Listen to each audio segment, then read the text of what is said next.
Continúan las actividades de la Gran Feria del Libro de Caracas en su 11ª edición. Leer nos acerca y escribir también. Y para demostrarnos eso el día de hoy tenemos acá al periodista José Roberto Duque, quien nos va a dar un taller tutorial llamado Antes de la Crónica. Vamos a verle.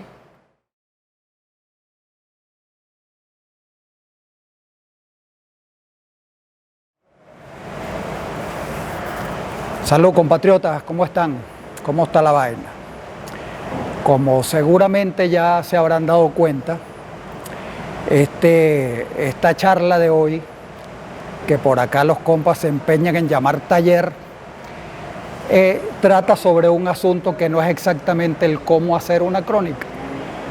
Es decir, mucha gente espera de uno que uno le enseñe o le dé tips o indicaciones sobre cómo abordar una historia para escribir una buena crónica periodística o una buena crónica literaria. Bueno, aquí no vamos a hacer nada de eso.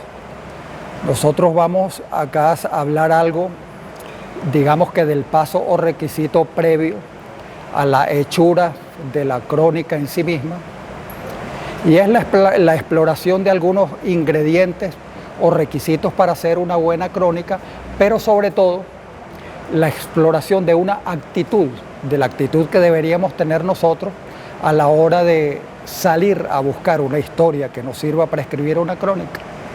Es decir, hay historias que ya están hechas para que nosotros las reescribamos, y hay historias que uno sale a la calle a tropezarse con ellas por casualidad o porque saliste expresamente a buscar esa historia. Entonces, la mayor parte de esta breve charla va a versar sobre cuál es la actitud, cuál es, digamos que, la actitud ideal con la que uno sale a la calle para encontrarse con una buena crónica.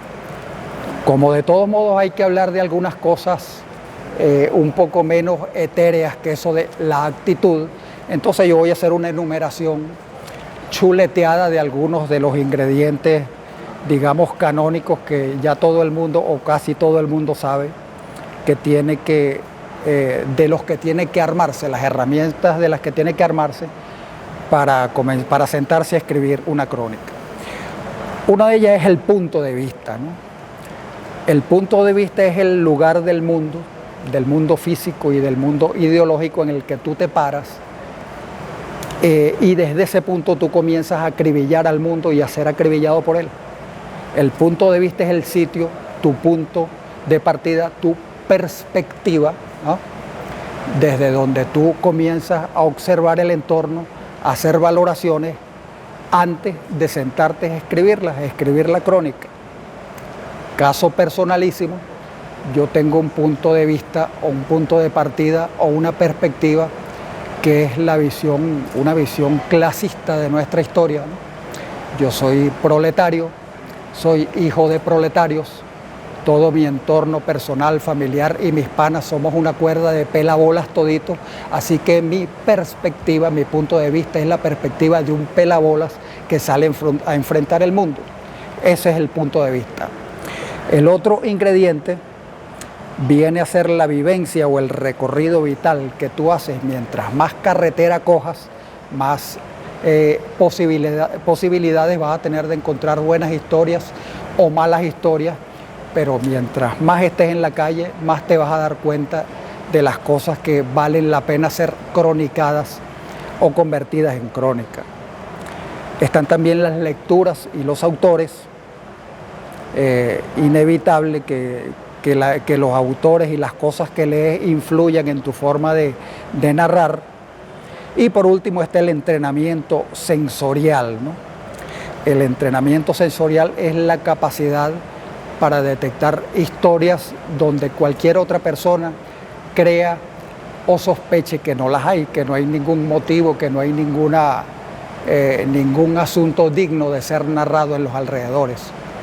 Por ejemplo, acá en el entorno que ustedes tienen, en este encuadre que ustedes tienen aquí frente a sus cámaras, seguramente dirán, oye, lo más interesante que está ocurriendo allí en ese video que está transcurriendo ante sus ojos en este momento es lo que está diciendo el huevón que llaman José Roberto Duque.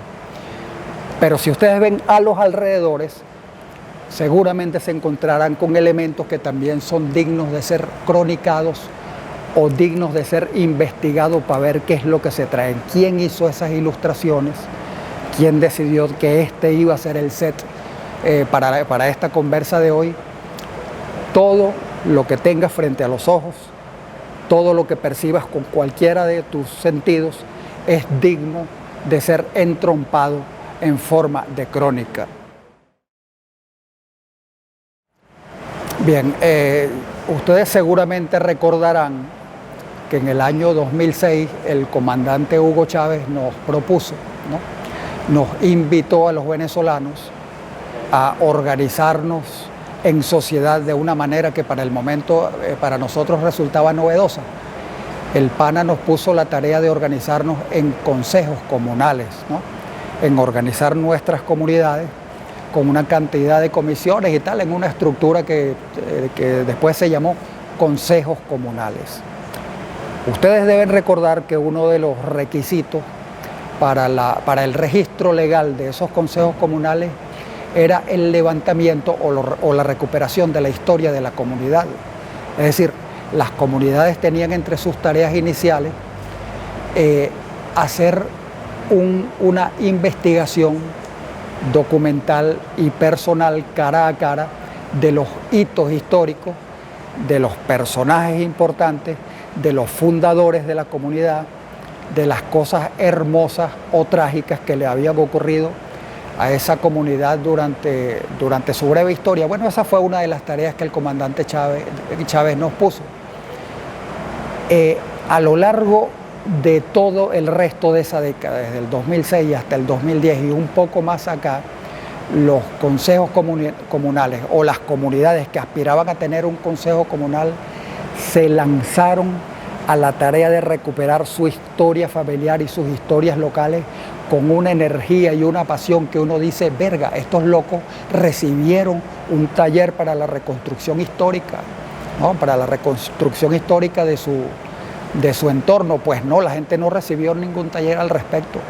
La gente por pura intuición se reunió con los más viejos de las comunidades, con los más pico de plata, con los más activos, con la gente que tenía más cosas que decir porque recordaba muchas cosas, y a partir de allí hizo reconstrucciones formidables de sus entornos. Eso no fue obra de docentes, no fue obra de señores historiadores, investigadores, no fue obra de periodistas, no fue obra de tipos que se sienten con derecho a sentarse en un lugar a dar talleres de crónica.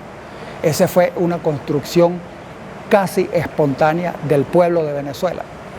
Yo recuerdo que uno de los productos de ese ejercicio formidable de reconstrucción histórica, uno de los que recuerdo así con más afecto, es uno de la parroquia La Vega, de una comunidad de la parte baja de la parroquia La Vega, que en su exploración, que en la exploración de su historia se acordó de un personaje, de un tipo a quien apodaban Tamacún. Tamacún era un personaje de una historieta mexicana de los años 60 o 70, que era un tipo con facciones presuntamente del Medio Oriente y tal, pero aquí a la gente le pareció que ese indio, que ese bicho con rasgos indígenas, se parecía mucho a un compañero, a un vecino, a un fundador del sector, a quien llamaban Tamacún. ¿Qué hacía Tamacún? Bueno, ese tipo era un carajo que sabía un poquito de albañilería, que sabía un poquito de plomería, que le metía la mecánica, que de vez en cuando reparaba una lavadora y que tenía una camioneta toda escoñetada con la que le hacía carreritas y favores a la gente de su sector. Es decir, el benefactor, ese tipo de personaje que no falta en ninguna comunidad, fue rescatado de la memoria de ese sector de La Vega, y al final de esa reconstrucción histórica ellos decidieron que el callejón, ¿verdad?, la calle donde vivió Tamacún toda su vida, un señor que se murió en el año 1985, según recuerdo, ese callejón lleva el nombre de Tamacún. Es decir, en la cartografía de Caracas existe, por fin, por si no se han enterado, una calle con el nombre de un tipo que era el obrero, el todero, el vecino sencillito que le resolvía los problemas a los demás, Es decir, no todo lo que tenemos en el entorno son nombres de plazas de grandes próceres, de militares, de guerreros, de políticos, de señores intelectuales, de escritores. No, señor. En La Vega, gracias a este ejercicio de recuperación histórica, tenemos un callejón que se llama Tamacún como un vecino cualquiera. Primera y segunda clave entonces de la recuperación y de la reconstrucción de nuestra historia. Una, usted al pueblo de Venezuela no lo va a enseñar a reconstruir su historia porque ese tipo sabe de eso más que usted, entre otras cosas, porque ese gran narrador de la historia es también el constructor de esa historia. Y la segunda clave también tiene que ver, trayéndolo un poco por los pelos, el asunto de la clase.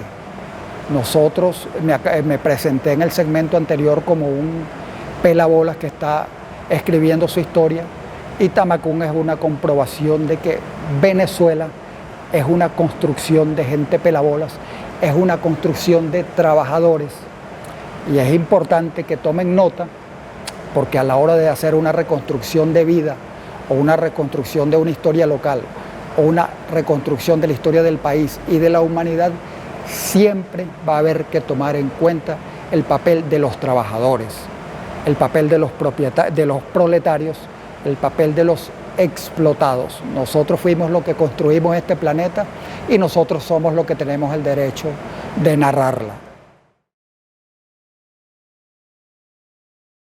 En la mayoría de los géneros periodísticos, o en casi todos los géneros periodísticos, conviene siempre estar atento al centro de atención, al foco, a la historia precisa y exacta que fuiste a buscar, ¿no?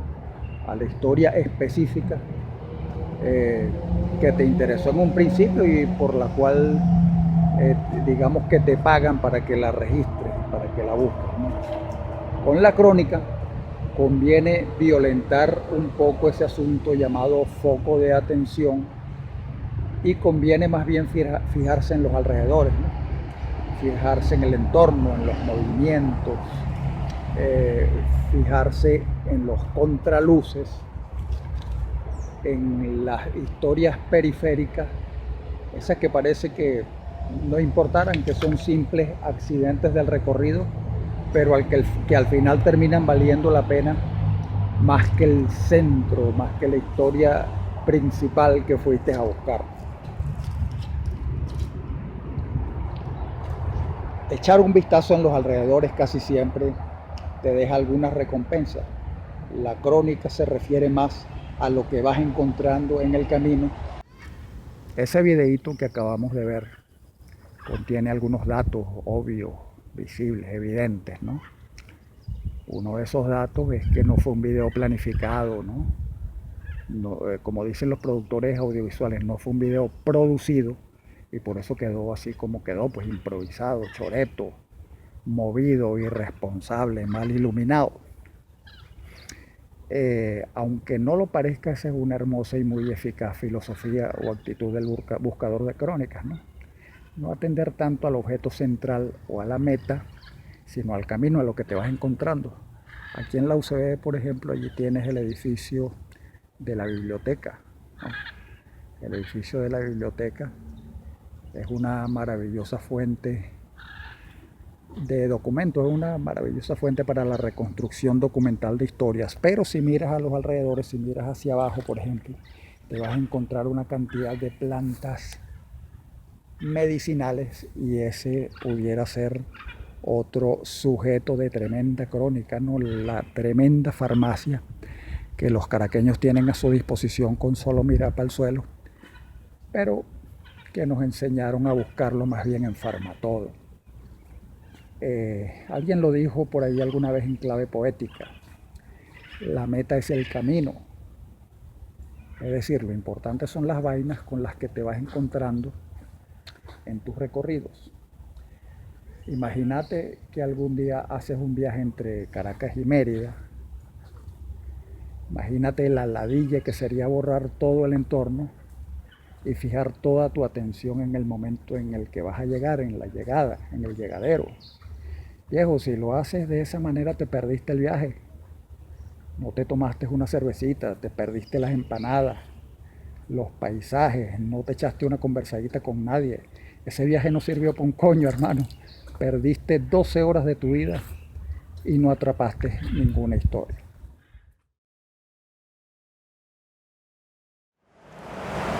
Bueno, hemos estado insistiendo a lo largo de esta breve charla que los panas están llamando taller.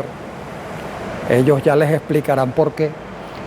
Hemos estado insistiendo en la necesidad de coger calle, de salir a viajar, de tener contacto humano y tener contacto con el país para tener material, para tener materia con que sentarse a escribir crónicas.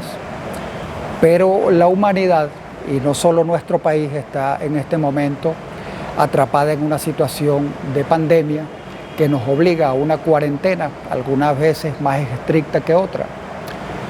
Mucha gente pudiera pensar que entonces, como este es un momento en que no tenemos chance de salir a recorrer el mundo, entonces nosotros quedamos neutralizados como cronistas y como contadores de historias. Pues eso no es exactamente así. O mejor dicho, a mí me parece que estamos justamente en la situación contraria, porque los momentos de soledad, los momentos en que no tenemos la rumba, que no tenemos el ajetreo diario del transporte público, que no tenemos que enfrentarnos a nuestra rutina diaria en el trabajo, es un excelente momento para explorar un territorio que es fundamental para que hagamos una crónica y una reconstrucción de nuestra historia personal. Ese territorio es nuestra memoria, ese territorio son los adentros, la soledad o la pretendida soledad a la que nos tiene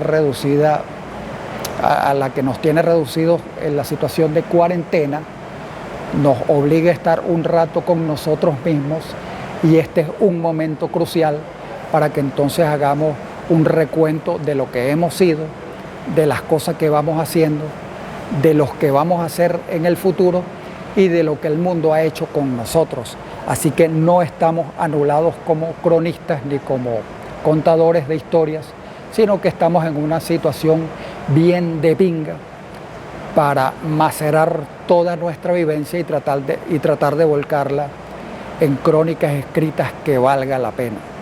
Así que no nos hagamos los locos, no salgas a buscar historias ahorita. Este es el momento de hacer el recuento de las que ya reconstruiste y las que ya tienes vistas por ahí para narrarlas.